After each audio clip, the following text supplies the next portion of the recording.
be brave if you're brave. I'll be brave, but only if you're brave.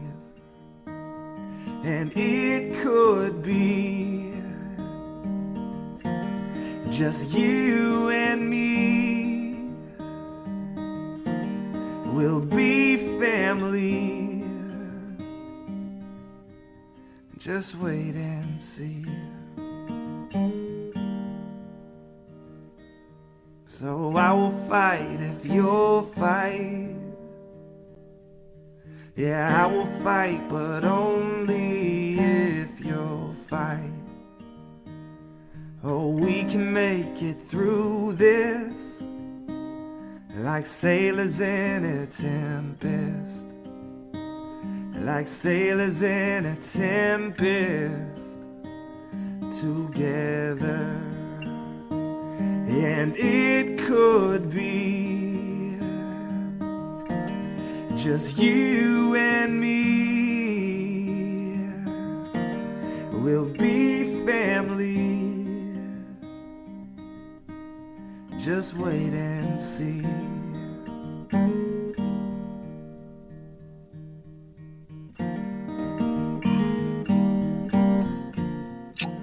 Good evening, everyone. Welcome to tonight's Lung Cancer Living Room. We're coming to you from San Carlos, California, and from Hollywood, Florida, with Dr. Raez, who we will introduce in a minute. Tonight's Lung Cancer Living Room is about treatment adaptations at all stages and managing lung cancer therapy while dealing with the challenges of COVID-19. We welcome all of you. Thank you for joining us. I know there's been some back and forth about when this living room is going to be happening. We originally switched to a rapid response every Tuesday at 1 Pacific, 4 Eastern, and now we're back to just doing it 2 times a month. So just a reminder to everybody who tunes in regularly to the living room. It's the first Tuesday of the month at 1 Pacific, 4 Eastern, and the third Tuesday of the month is our regularly scheduled living room at 5:30 Pacific and 8:30 Eastern. So welcome, welcome, welcome. As you guys know, we've been trying to bring to you guys information about what's kind of going on during this crazy time of COVID and how it may or may not be impacting your treatment and care. And Dr. Raez is here to talk to us tonight about just that. For those of you who do not know Dr. Raez, he's been on our living room before, so he is a veteran at this. He is the president of the Florida Society of Clinical Oncology, otherwise known as FLASCO, and the chief scientific officer and medical director at Memorial Cancer Institute, Memorial Healthcare System in Hollywood, Florida. So welcome, Dr. Raez. Before we jump into the program, I thought maybe you could tell us a little bit about yourself and why you chose thoracic oncology as an area of interest. Good evening or good afternoon in California for everybody. As you said, my name is Raez. I am a thoracic oncologist for like 20 years. I started doing this because since I was a fellow, I was very lucky that I met a very bright young scientist that was the leader of the thoracic oncologists at the University of Miami. And he offered me the faculty position when I finished my training in 1999. And at that time, I started doing lung cancer. I think lung cancer is very challenging. I have a lot of respect for people that has other types of cancer, but I think there was a lot of unmet needs in lung cancer, especially in 1999 when the standard of care was pretty much 4 types of chemotherapy agents that only gives 9 months survival. So to dedicate our lives to try to improve this standard of care, I think is a challenge that some of us have decided to adopt. And that gave me a lot of interest to and passion to start to fight for this disease. Interest and passion definitely come through with your patients and what you do. I know many of them, and they have nothing but glowing reports. So thank you for being that for our patient community. As I mentioned, there's a lot of concern in the lung cancer community about how treatments and research may or may not be adapting And I want to talk a little bit about each stage of treatment and how things have adapted and where telehealth may or may not be playing a role. I thought we could start with the early stage patient, the surgical patient. Are you guys still performing surgeries at Memorial? How do you determine that? And how is adjuvant therapy maybe being adapted? I think in general we have to differentiate that a lot of cancer practices in America are private practices. If you are a private practitioner in a cancer center away from the hospitals, I guess your main focus is only cancer. Of course, the COVID pandemic will affect you, but it's much different than a lot of us. For example, we are the public healthcare system in Broward County, Florida, the second largest county in Florida, and we do cancer care.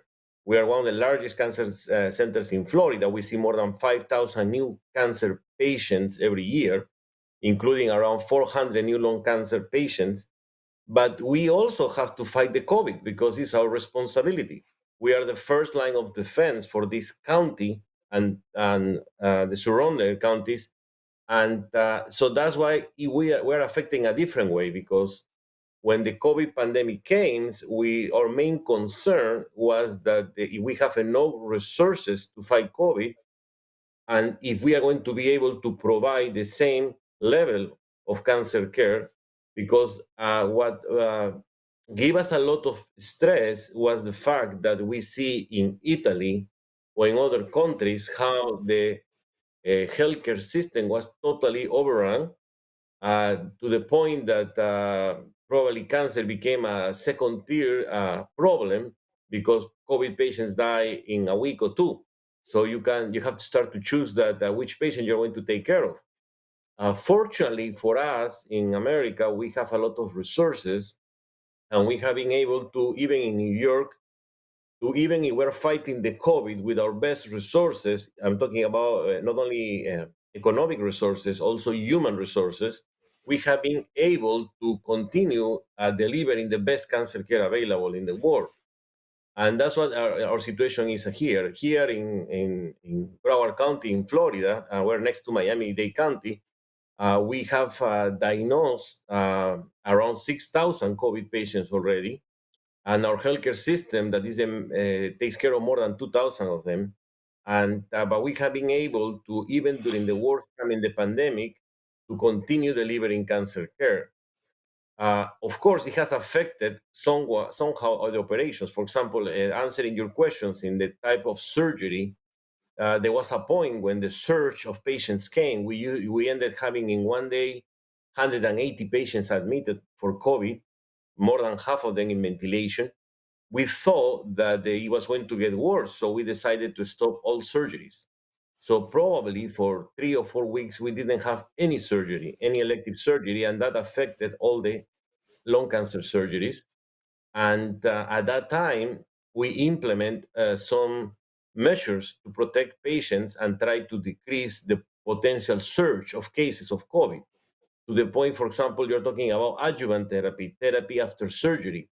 As you know, patients have a time of 6 to 8 weeks after surgery to have adjuvant therapy. So we always use that time during the pandemic. No, if the patient comes to you as a new patient, even 1 week after surgery, 2 weeks, there is no need to start adjuvant therapy, meaning chemotherapy. The following week, even if the patient feels fine, because of the pandemic, we can wait 3, 4 weeks until the situation gets better, and hopefully we can pass the surge of COVID patients. So that was the way that we were affected. We had to decrease elective surgeries. We have to decrease the number of adjuvant therapies, onset of adjuvant therapies, for a time that is reasonable. But for example, we never stopped giving chemotherapy, immunotherapy, or all of these things. Patients that were in adjuvant trials, it was difficult to enroll new patients because we are also doing research with the COVID. We are enrolling people in plasma trials, remdesivir, all of these new medications for COVID. So our research people were really busy trying to dedicate the COVID trials and also most of the sponsors for clinical trials told us that do not enroll new patients because that can affect the outcomes if these patients enroll in new clinical trials get affected by the COVID. So, how do we explain? Thank you for that. And I think one of the you said something, and I think it's a pain point for a lot of patients who are maybe diagnosed with lung cancer, lined up for surgery, and then that surgery had to be delayed. There's been a lot of talk about a surgery for a lung cancer diagnosis being elective, um, and understanding that elective surgeries had to be backed down. Can you explain a little bit if we do have to postpone a surgery for a stage 1 or 2 patients, maybe 4 or 6 weeks out, similar to what you were talking about in the adjuvant setting? How big a deal is that, for lack of a better word? Like if a patient has to wait an extra month to have a surgery versus having it at a time where there's maybe a higher risks of because of the COVID pandemic. I think in general, this has been a very good time for cancer doctors and lung cancer doctors in our specific case to educate the rest of the doctors. With the fears when the pandemic was coming, a lot of leaders or doctors in the healthcare systems start to look at us cancer doctors like, what's the big deal that you do your lung cancer surgery in 2 weeks or in 6 weeks or in 8 weeks? No, as you said, this may be elective. But that's not the case because if you have gallbladder stones and you need surgery, we can perform that surgery today or we can perform that surgery 3 months from now. As long as you don't have symptoms and you don't get any infection, that surgery can wait 3 or 4 months. That's not the case in lung cancer. So that's why that's a very good question. We cannot say that lung cancer surgeries are emergency, but we can not also say that they are elective to the point that we can maybe tell the patient, oh, don't worry, come back in 3 months when we're not busy with the Yeah, COVID, we'll take care of you. So that is yeah, why that's very important what you're saying. So we were fortunately that we only canceled surgeries for 3 or 4 weeks, and now we are back in business taking care of our cancer patients. And I think that's the right thing to do because there was yeah, no reason, and not only advocating for lung cancer. If you have a colon cancer, we cannot wait 3 months to do surgery on you, or breast cancer. So that's why right. it's important that they understand that cancer surgeries cannot be labeled as elective. Yeah. Yeah. And I think that's been one of the challenging, like I said, pain points for a lot of patients, not to mention the sort of mental health factor that falls in with that, right? Somebody's diagnosed with a cancer. In this instance, we're talking about lung cancer, but to your point, it could be a colon or a breast. And now to tell them they have to wait to have that removed, I think is a hard thing for a lot of patients to deal with. Um, I want to move on a little bit and go into, like I said, we're going to kind of bucket some of these patient populations, for lack of a better term. And I want to talk about the stage 4 patients who maybe require infusion therapy. How have you managed that, and what does that look like at Memorial? We never stop treatment for stage 4 patients that need infusions. We even when we downsized the operations, we were always available to continue therapy. I am a firm believer that the patient with the stage 4 lung cancer is going to have a chance if we fight very hard for him. So we cannot start to be nihilistic or negative to say, oh, it's a stage 4, he's not going to survive. What's the big deal to give him the chemo this month or next month? No. So we have stage 4 patients that have been cured. Now we have data with immunotherapy that 20%, at least 20% of people treated with pembrolizumab or nivolumab is alive 5 years later. You are not going to find these patients if you don't do the proper thing. In this specific case, that was the reason why we cannot stop treatment. And we explained this to our colleagues in the healthcare systems that these cancer patients, they don't have the best prognosis, but we can make a difference in the lives of most of them if we continue chemotherapy or we continue especially immunotherapy, because as you know, now pretty much we use immunotherapy for lung cancer for a couple of years. So that's why it's very important that the patient gets this maintenance immunotherapy for a long time. That is going to make a difference in his progression-free survival and later in his overall survival. That's why we never stop treatment for our patients.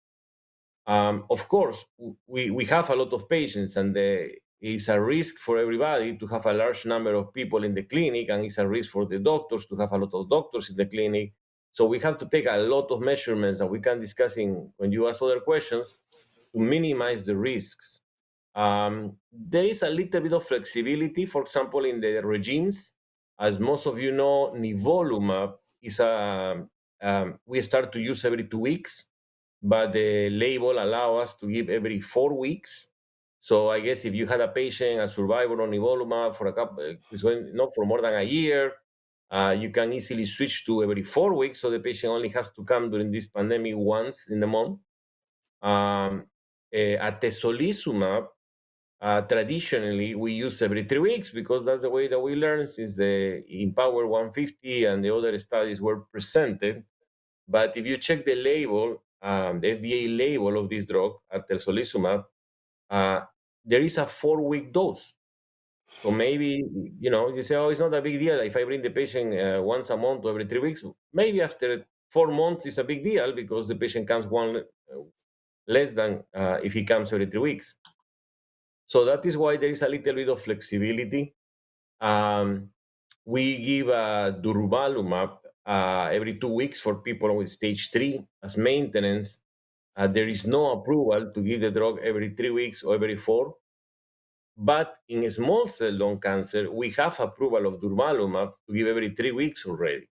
Okay, so that's why there is a lot of flexibility maybe on the way that we give the regimes, that we can make it in some cases apply these small concepts that can make a difference in some patients. But in general, we have been treating everybody. Yeah, I think that's fantastic to hear that you've been treating all of your stage 4 patients who require infusion. And I think it's important for the patients watching live tonight or those to come back and watch this post live to understand that some of these dosing regimens have changed, and it's timely in that it's been fairly recent. So it's important that you have those conversations with your physician about whether or not that might be appropriate for you based on what you're on. I know that Dr. Raez, you and I had a conversation about CMS approving this in-home infusion earlier along in the COVID pandemic sort of beginnings, I guess. And part of our conversation, which was sort of for me this aha moment, because I'm like, well, why can't everybody just get in-home infusions? But there's a resource issue when it comes to that. Can you talk about why maybe one patient out here in California may be able to get infusions at home, but why maybe somebody in Broward County can't? I think the reason is the resources. Of course, patients that have chemotherapy regimes that can be given by pumps, like our colon cancer colleagues use these 5U chemotherapy pumps for colon cancer, they should be in home regimes. You put the pump in the clinic, the patient goes home, and then he gets his chemo at home. For lung cancer, we don't have any regime that we use pumps.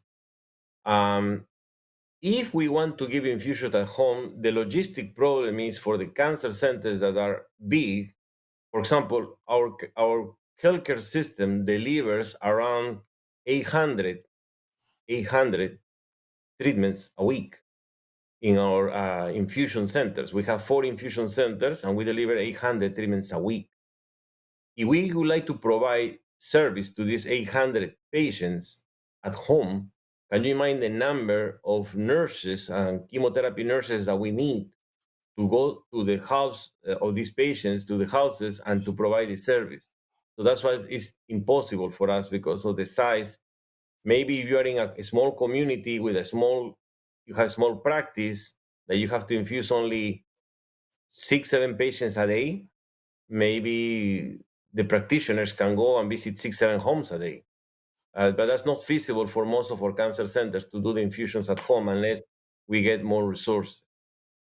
Yeah, I think that's a really important point because, nowadays there's a lot of patients on online communities and on social media sort of sharing their stories and their experiences and not really understanding why something might be different in one place versus another, whether it's because one of the things we talked about at a recent living room was, if you're a lung cancer patient in Manhattan, it's very, very different because the incidence of COVID was so high than it might be in a place, and hospital X city Y in another part of the country, right? So there's really a situational sort of aspect to that. So thank you for sharing that because I think it's important that patients understand it's not really it has to be this way. There are definitely multiple things that factor into why some of these things are accessible or why some of these decisions are being made.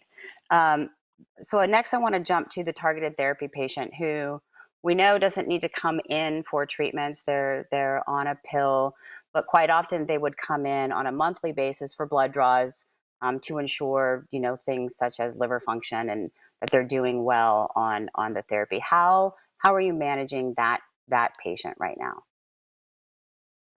During the COVID peak, that we did a lot of telemedicine. Our healthcare system is very fortunately that we were implementing telemedicine for 3 years now in our healthcare system.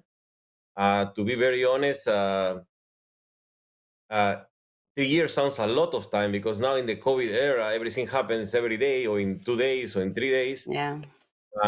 For the last 3 years, we were enrolling our patients in our EMR so the patients can check their labs, they can check the CAT scans, they can check the medical records. We put apps in their cell phones so if they don't like to go to the desktop at home, they can check in the cell phone everything. They can send us emails from the cell phone or from the desktop at home. But to be honest, none of the doctors or the patients were very enthusiastic to do telemedicine. So we had the system, but we didn't really use it. But we were very lucky that now that the comic exploded, we were ready. So what we did is we put all the patients on telemedicine, the ones that are eligible, and they are not in infusions. So from one day to the other, we were able to put telemedicine for everybody. And that was great because for the patients on target therapy, that they need to come once a month to check the labs or maybe do CAT scans every 2 or 3 months, that was a good option because most of them, most of the patients on target therapy, meaning pills, oral agents, they are stable and the toxicities are not very bad compared with chemotherapy. Um, so some patients did the telemedicine and they didn't want to do the labs because they were afraid to come to the clinic. Another group of patients, they did the telemedicine, but they requested us to send them to a local lab. One of these LabCorp, Quest, these labs that are all over the America in the neighborhoods. And a third group of patients said, fine, I'll go to the clinic for 5 minutes, I get my blood, and I get out of there. And I do the visit by telemedicine. So that's why for 1 month or for 6 weeks, we were doing this. We were doing telemedicine, interviewing everybody, and doing blood in as many patients as we can. To be honest, for example, for all the patients that are listening, if you are in EGFR therapy for 2 or 3 years and you never had a problem with your labs, we don't expect now after all of this time that you're going to develop anemia, leukopenia, or any complication. Most of the complications for EGFR inhibitors are at the beginning, when the patient gets a rash, diarrhea, dry mouth, and maybe labs are a little bit more important for ALK inhibitors, NTRK inhibitors, because we sometimes we see leukopenia, neutropenia. That's why sometimes maybe for them it's a little bit more important to have labs than maybe the other patients. But anyway, we did as the best that we can, and thanks to the telemedicine, we were able to check and follow these patients. Now that we are reopening in Florida, a lot of patients prefer to come back. We still give the option of telemedicine, but a lot of patients now feel more comfortable to coming back to the clinic, get the labs, and see us the same day. Yeah, I think that face-to-face kind of connection is something that patients really enjoy. But having the option of telemedicine, I think, is important for a lot of reasons. For the patients right now who may not be comfortable coming into the hospital setting to see you, or maybe you've got patients who come from very far distances, right, to see you Mhm. for those appointments. For them to be able to stay at home in maybe some of the more rural areas and still have that connection with you. I just want to make sure that I understand. Oh, go ahead. Sorry. Yeah, I think telemedicine has teach us a lot because now that we are opening back, we have the debate that, oh, okay, forget about telemedicine. Now we want to see the patient's life. Is, as you said, is more interesting. We have a personal connection with the patient. So I don't think the debate is either or. I think now that we have learned telemedicine, we can do the advantages of telemedicine. For example, most of us uh, never give second opinions to this at a distance. I have been giving second opinions all my life in person. I have always resisted to do a second opinion for somebody living, for example, in New York, that sends me the records and says, "What's your opinion about this?" Because I want to hear what the patient said, how the patient feels, and the patient impression. But I learned now that thanks to the telemedicine, for example, we can add to the personal encounter some extra visits to do second opinions so that the patient that lives in a rural area doesn't have to be maybe flying to Sloan Kettering or MD Anderson for second opinion. I hope that they are more open now and they do as telemedicine second opinions because that will increase the number of patients that can benefit from second opinions. I personally start to do second opinions. So now I talk to patients in Tampa, that is 5 hours away. I talk to patients in Brazil. I talk to patients in Peru. And I think now the patients are benefiting our expertise without the need to come, and that increases the number of patients because economic reasons were very important before for patients to fly.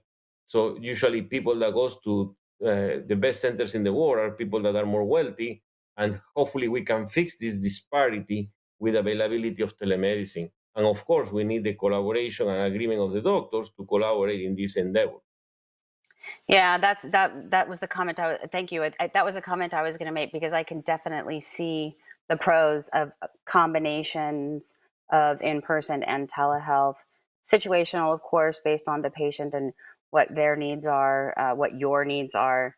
But I think there's probably a lot of education that needs to happen out within the physician community as well as in the patient community for them to know that they're still getting quality care, even if it's over a screen like this in certain times. One question came through online. Oh, where did it go? There it is. Is there an opportunity in this setting? So this targeted therapy, doing lab setting for mobile phlebotomy now, and if there's not, do you see that maybe in the future somewhere? Oh yes, there is an opportunity to do more phlebotomy and do the follow up by telemedicine. The issue with the mobile phlebotomy, for example, it works very well because one of our industry partners or vendors can do your genetic analysis at home. When I order a genetic analysis, sometimes they send a phlebotomist to your house, and then you get you get the genetic analysis done. Um, I don't know if our insurance companies in America are willing for us to order labs at home. May not be very feasible, at least in the cities, because we have very large corporations in America like LabCorp, Quest, that they have probably a facility in the next 5 blocks from your home. If you Google the names of these lab facilities, they are everywhere. So that is why it's probably more convenient and logistically easier for the patients to go there than to be sending phlebotomists home. But this combination of labs and telemedicine also works well with, for example, with the foreign people. I have two people in clinical trials with a drug that was approved last week, LOXO 292, for red lung cancers that Hmm. live in overseas. They live in Peru and Brazil. So the rules are that they have to fly every month here so I can see them in person, get the labs, electrocardiogram, CAT scans, everything. And then I give them the medicine and they go back to their countries. But now we learned that maybe it's not such a bad thing that I do the telemedicine and they get the labs done at home. They get the CAT scans at home. They even see an oncologist at home. So to be sure that we're not missing anything through the video. And because I was wondering, we have a lot of people, as I said, one of the limitations for clinical trials is that the patients have to travel all over America. We have to finish that because otherwise we are Yeah. always going to be enrolling 10% of everybody in clinical trials. Because I was wondering, if I know the clinical trials are very strict. I'm giving this agent, Loxo 292, in my clinic, and I have a patient that lives in Melbourne, 5 hours away. So I'm talking about now America, and she has to drive the 5 hours to see me once a month. Yeah. So I was wondering what is the big deal that if she does the lab at home or the CAT scan in a nearby hospital. I know that there is issues with quality, but we really have good standards in America. So that CAT scan cannot be, we can say, inferior to the CAT scan that we do in a major cancer center. So that is why I think we have been very lucky that thanks to the COVID, the research rules have been more flexible now. So all of these problems that we have with research and the IRBs and the FDA and everybody is helping us. But all of this is only for now. It's only for the COVID. As soon as the pandemic is over or gets better, I'm afraid that we are going to get again the restrictions that say that the only way that the patient can get a pill is flying to the center where the pill is given in person. So that is why I think, as a patient advocate, this is a good opportunity to say that thanks to the pandemic, we learned that maybe we can provide better medicine for more people. So this is a way to improve Hmm. access for the patients and to clinical trials and medications. But the government cannot be strict and put rules that are too stringent. Otherwise, we are not going to move forward with it. Yeah, I think your point about some of the things we are learning during COVID, and I know that a lot of people are collecting data and information on this for that exact reason, to go back and be able to show, hey, we can do this and this can work, and the patient benefit, is huge.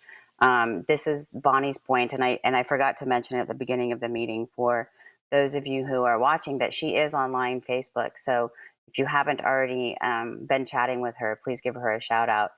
She's moderating from home right now. But I think your point is well taken, Dr. Raez, and one of the things that she's really big on are these silver linings that are coming from this time, where people are tending to focus on some of the negative things. But I think we're kind of, as we're coming through this and having to live through it longer, coming to these realizations about what some of the positive things are coming out of it.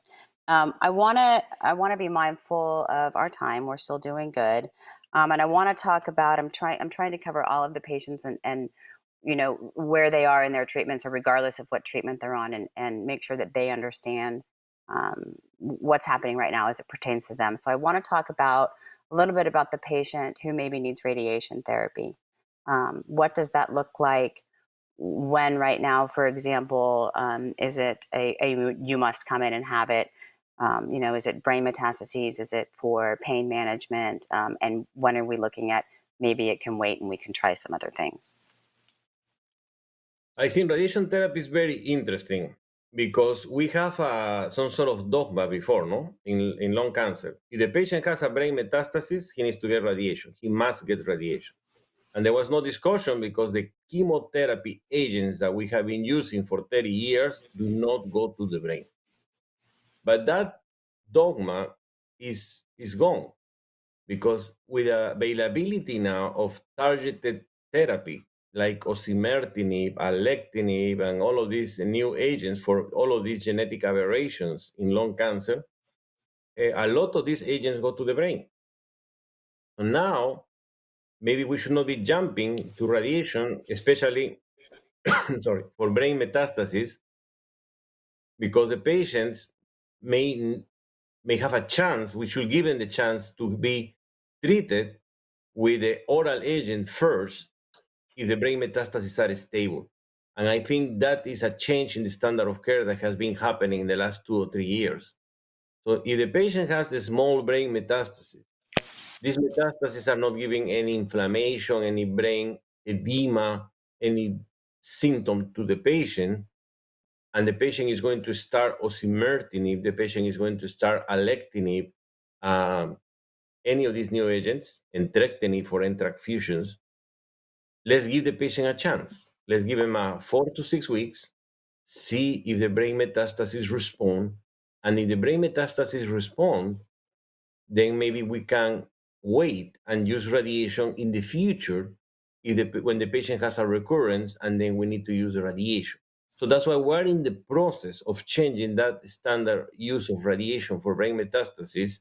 And now with the COVID, I think they give us a little bit more room to push for that and say, if the patient has brain edema and he has symptoms and he's having a seizure coming to the ER, nobody argues that the patient needs radiation anyway, COVID or no COVID, because we need to save the patient's life. So that is why if the radiation is urgent, COVID or no COVID, the patient has to get radiation. But if the radiation is not urgent, then we are asking the radiation oncologists, and most of the radiation oncologists collaborate very well with us, to the point that I have radiation oncology colleagues that they receive the patient with brain mets first, and then they send the patient to me and said, treat him first and send him back if you fail. So that is why that's amazing, because it's nothing wrong to give the patient radiation therapy. Stereotactic radiation therapy, this what we call, the patients call pinpoint radiation therapy, that is given in 3 or 4 days, is non-toxic. It's non-toxic at all. We're doing this for more than 7, 8, 9 years. But now the lung cancer patients don't live 2 years. Lung cancer patients live 7, 8, 9, 10 years. Even if you do stereotactic brain radiation only several times, 5, 6, 7 years later, there are side effects for the patient. And we are seeing this in our survivors. That is why we always try to do the right thing. And now is probably try to give a little bit more emphasis of target therapy.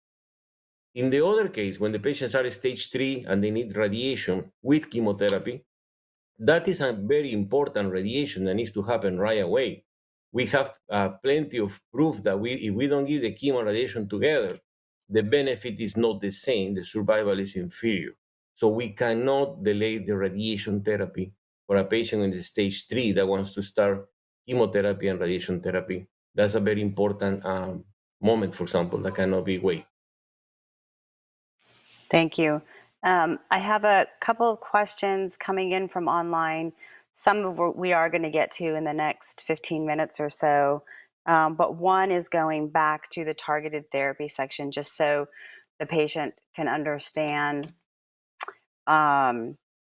when you're talking about using telemedicine and the way you're using it to determine whether or not maybe a patient can or cannot wait for these blood draws. So I think what I heard you saying, and I want you to confirm, is that, you know, if you've got a patient, for example, who has been on their targeted therapy, their EGFR, TKI, whatever that may be, for 4 years, and they haven't shown any toxicities, those are the patients you can have a telehealth conversation with to determine whether or not you could maybe hold off on doing their blood work. Is that kind of the gist of what you were getting at? Yeah. Yes, but as I said, a lot of these restrictions or limitations we did only during the peak of the COVID, to that Yeah. 4 to 6 week period. Now, for example, I think most of the centers in America, even New York, we're trying to go back to business as normal. What I'm trying to emphasize in this conversation is cancer care is very important. I guess everybody knows that. Second, that we are in the best country in the world for resources. So there is no reason for us to be uh, giving priority to the COVID care and not to cancer care. To the contrary, COVID or no COVID, we have to provide our standard of care. And because of the limitations of the pandemic, let's make a list of what are the exceptions that we are going to do. Totally different to other people that said, okay, let's going to take care of COVID and let's see what we can do for some cancer patients. That doesn't have any sense here in this country. And we already proved it. After 3 months on this, we were able all over the country to provide, I guess, the best cancer care with a little bit of limitations. And we are very close to all of us go back to normal. So everything Right. that we're talking today is a nice and something anecdotally and nice, but I think it's important that we emphasize that I agree that this is not the same in every country. I have seen a lot of countries that are suffering tremendously, including my own country. You know, I have an accent, I'm Peruvian, because there are no enough resources. But we are very lucky that because we have resources, we still have to practice the standard of care. We cannot decrease the standard of care because our survival of our patients will go down. Hmm. So you talked about a lot of centers like yours are going back into sort of this business as usual place where patients can come in for this type of thing. What about the patient who's not quite feeling like they've got enough information to determine whether or not they're ready? So a question came in earlier, and I think this is one of the things on the minds of a lot of patients. So um, um, just because you, Dr. Raez, are saying, yes, come in, we're back up and running, and we no longer have to be sort of in that emergency COVID mode, maybe they're not feeling ready. So a question came in from a patient around risk, and it's actually from a caregiver of a patient. And she's received conflicting information about the risk to lung cancer patient based on, oh, you're not at as high a risk, which is what her question, she was being told, because you're on Tagrisso. It would be different if you were on infusion chemotherapy. Can you talk a little bit about the risk just to humans in general of contracting disease versus the risk of severe complications? Because I think they're two different things. Yeah, in general, first of all, yes, for the survivors, we were talking about stage 4, you know, and you that Mm-hmm. we defend the patients all the time. So if you are a survivor with lung cancer and you are only coming every 3 months for CAT scan, every 6 months or once a year, I really agree. You don't have to come now. You don't even have to come next week when we open. No, no, no. You can take 3 month vacation and come back in July, you know, after things are much better. And there is no risk, maybe, or minimum risk to have COVID. I totally agree with that. With the survivors, we're very flexible. With the survivors, we do only telemedicine. And if you do a CAT scan every 6 months, it's not a big deal that you do maybe this time every 7 months or 8 months. The difference, even if you have a recurrence, is not going to be a big deal to wait. Um, so it's different for the survivors. We have to avoid exposure to them, and patients that are metastatic, that are most of the lung cancer patients, either with target therapy, immunotherapy, or chemotherapy, these are the ones that we're talking because there are a large number of patients, and they are the ones that need therapy. And that's why for the rest of the patients, we need to protect them. If you are in remission, we don't want you to catch COVID. That give you a much shorter lifespan than if you even get a recurrence and we fight your lung cancer again. That's why. We do a lot of so many ways to give uh, safety to our patients and ourselves. No, for example, even when we have reopened now, we don't allow visitors in our hospitals. We don't allow visitors in our outpatient centers. Their relatives wait outside. They don't come in the building. Patients are screened for symptoms, traveling, contact, and at the end they get the temperature check. Any patient that is symptomatic, lung cancer, everybody's coughing always, so we send them for COVID testing for their own protection, family protection, ourselves. And so we have tried to make we work with shifts.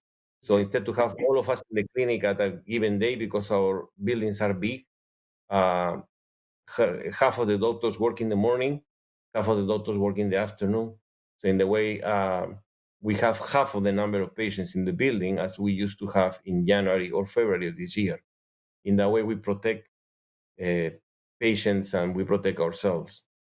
But there are still risks. That's why for survivors, we prefer patients now on treatment, apart from the COVID risks, have complications, as you said.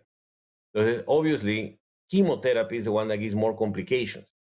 So if the patient is on chemotherapy and already neutropenic, he probably is much more susceptible to catch any infection, including COVID.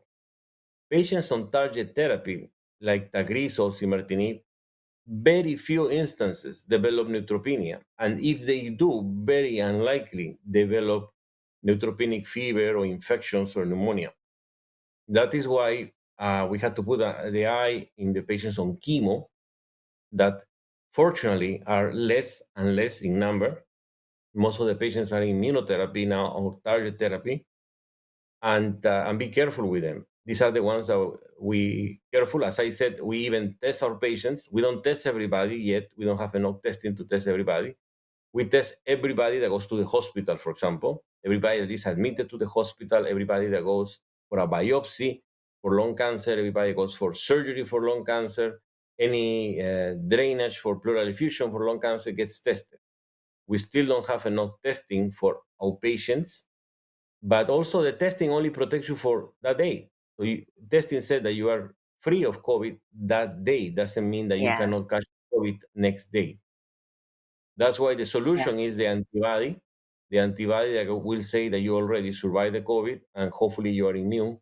And we are very, very close to develop the antibody. We already have commercial antibodies that are not 100% successful yet. There are other ones that are coming that are FDA approved and may be much better. So hopefully in the next months we will have a way to test all the patients. All of us are safe.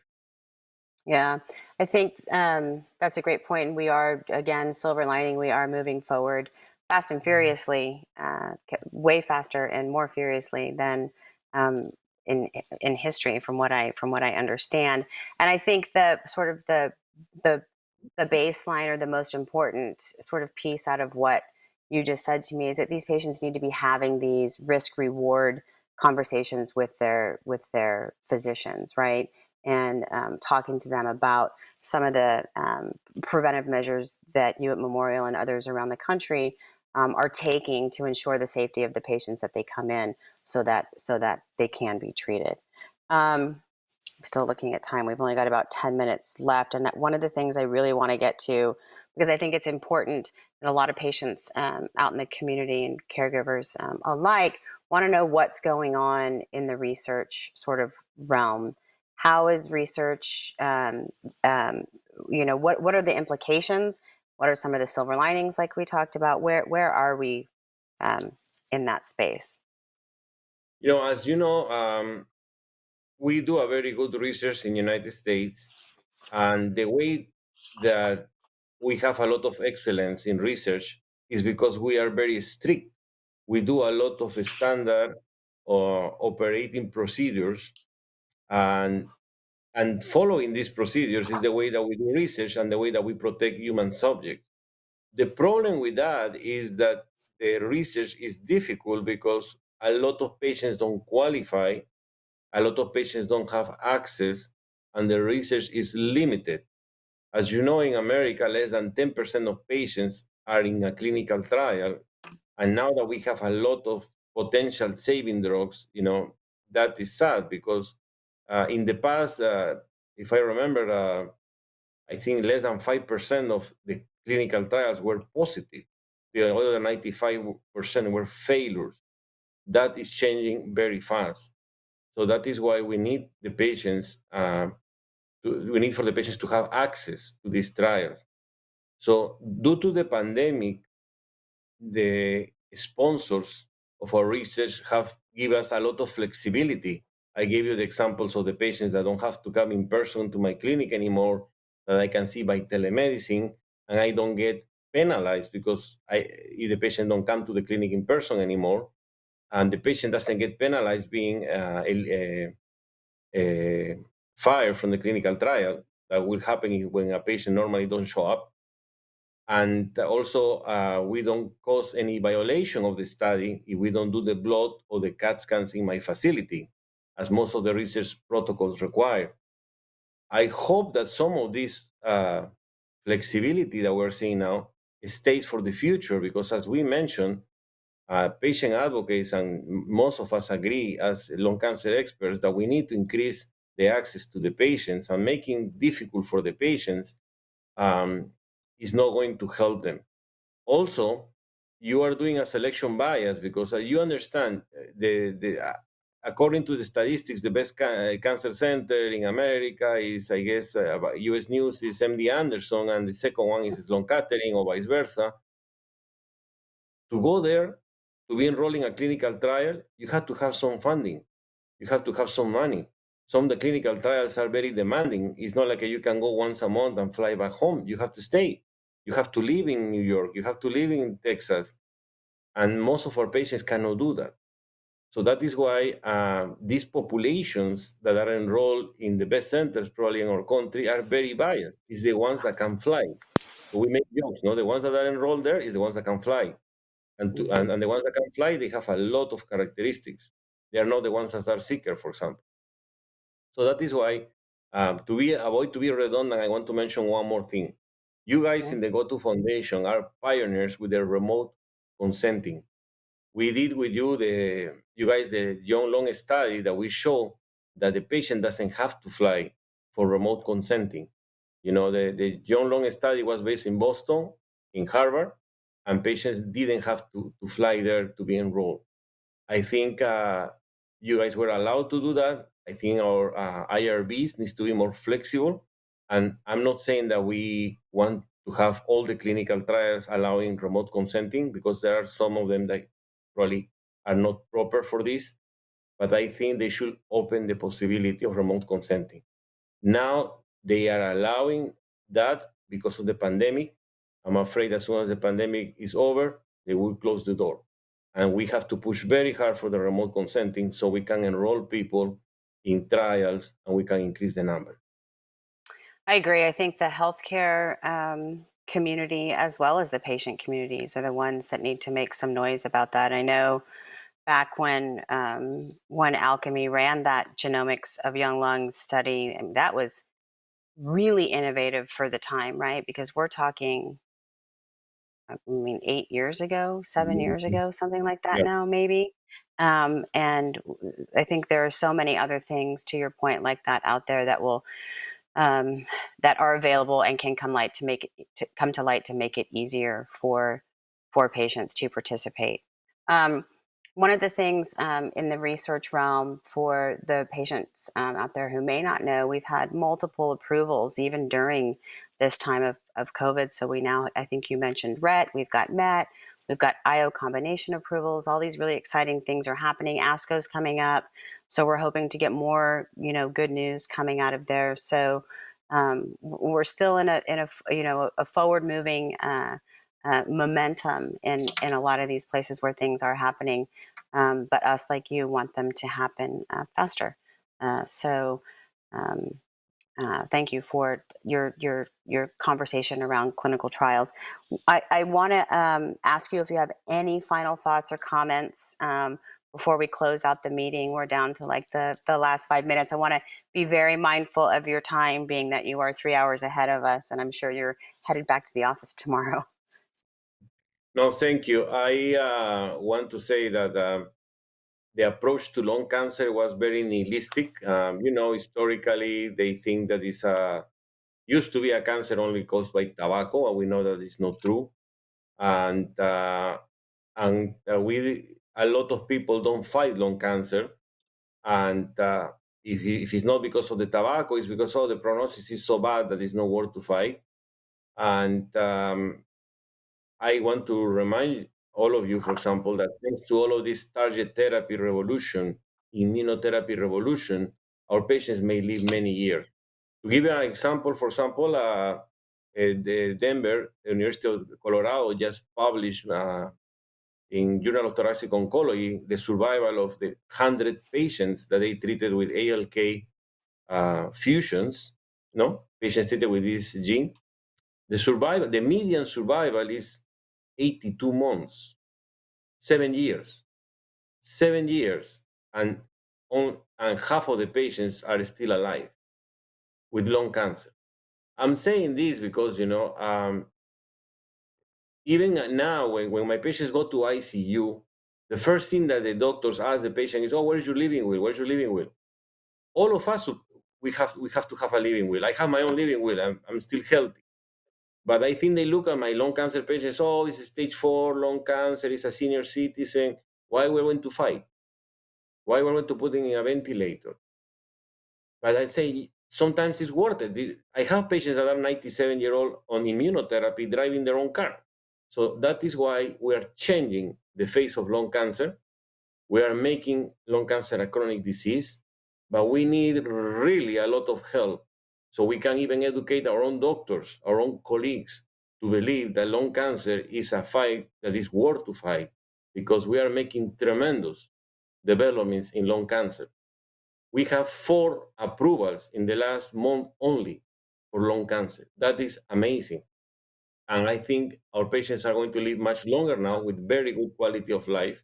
But it's necessary that the education, and thanks to people like you guys, the education is coming right away. So everybody understands how we're causing this revolution and this in that way all the patients can benefit for this knowledge and for the attitude for the doctors that are like really to fight hard for them.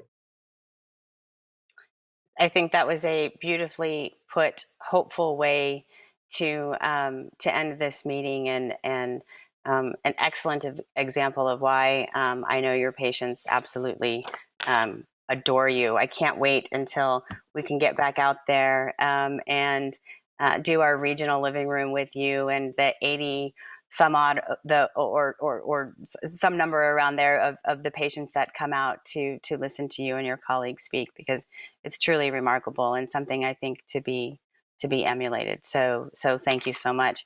I have a little bit of housekeeping that I obviously need to go through as it's part of this before we say our final goodbye to Dr. Raez.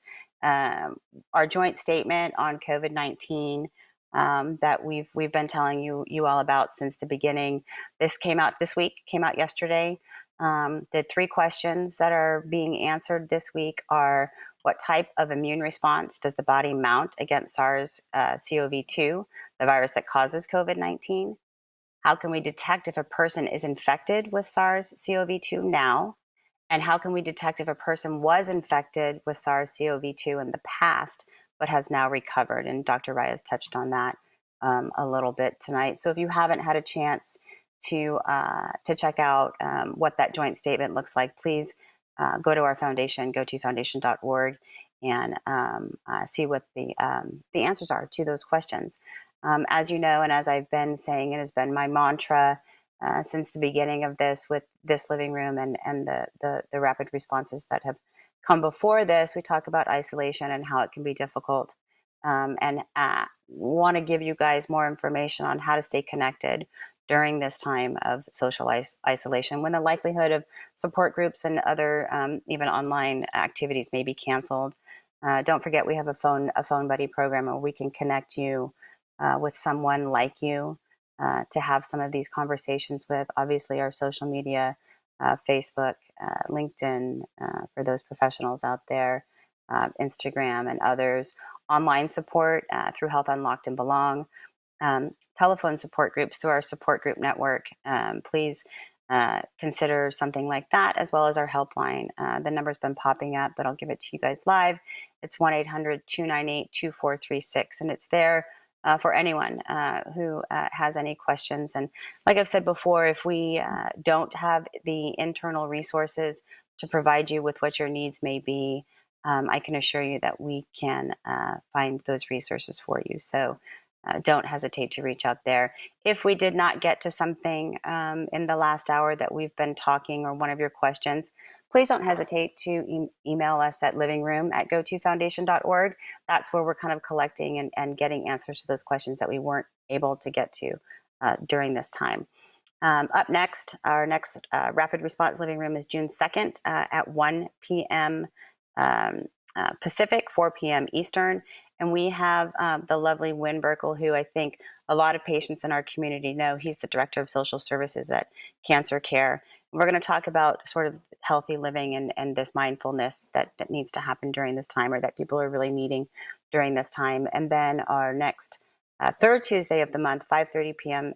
Pacific, 8:30 Eastern, is Dr. Kyle Hogarth from the University of Chicago, going to be discussing managing multiple lung nodules. We're trying to get back into the swing of, how cancer care is being managed, and some of the things that folks are doing out there. I want to make this always feels so long, so I apologize, you guys, but all of you are also of our advocacy summit that's coming up on June 15th and 16th.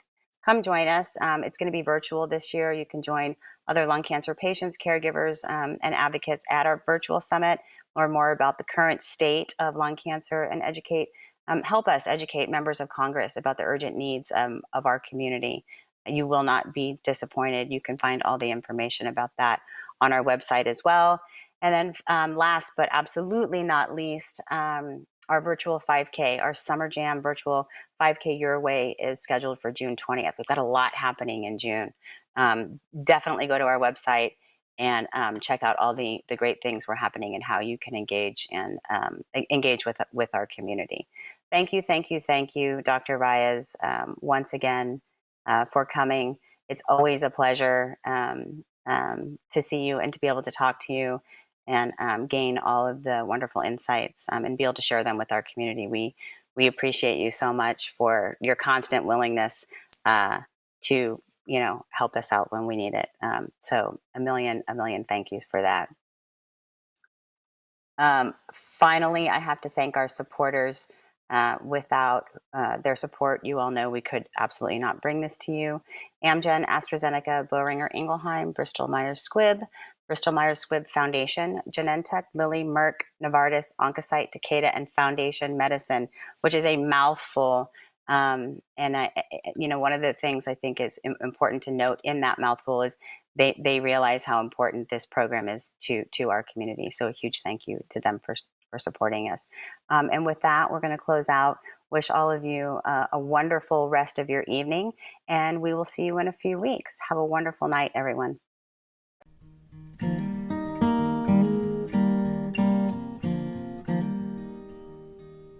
Oh, I'll be brave if you're brave.